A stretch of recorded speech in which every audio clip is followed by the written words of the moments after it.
Asia cup cricket കിരീടം നേടിയെങ്കിലും ജേതാക്കൾക്കുള്ള ട്രോഫിയും മെഡലുകളും Indian ടീമിന് എപ്പോൾ കൈമാറുമെന്ന കാര്യത്തിൽ അനിശ്ചിതത്വം തുടരുകയാണ്. ഏഷ്യാ കപ്പ് കിരീടവും മെഡലുകളും ഇന്ത്യൻ ടീമിന് കൈമാറാൻ പാക് ആഭ്യന്തരമന്ത്രിയും ഏഷ്യൻ ക്രിക്കറ്റ് കൗൺസിൽ അധ്യക്ഷനും പാക് ക്രിക്കറ്റ് ബോർഡ് ചെയർമാനുമായ മോഹ്സിൻ നഖ്വി പുതിയ ഉപാധി മുന്നോട്ട് വെച്ചതായാണ് പുതിയ റിപ്പോർട്ട്.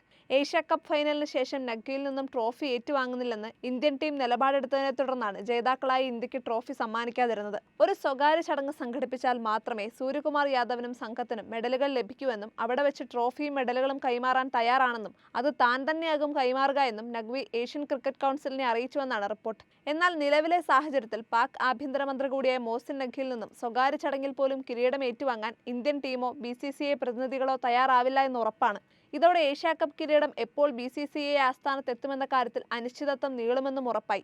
ഏഷ്യാ കപ്പ് ഫൈനലിന് ശേഷം 3/4 മണിക്കൂറോളം നീണ്ട അനിശ്ചിതത്വത്തിനൊടുവിൽ പാകിസ്ഥാൻ ടീമിന് റണ്ണേഴ്സ് അപ്പ് ചെക്കും താരങ്ങൾക്കുള്ള മെഡലുകളും കൈമാറിയിരുന്നു. എന്നാൽ ഇന്ത്യൻ താരങ്ങൾ സ്പോൺസർമാർ നൽകുന്ന വ്യക്തിഗത പുരസ്കാരങ്ങൾ മാത്രമാണ് സ്വീകരിച്ചത്.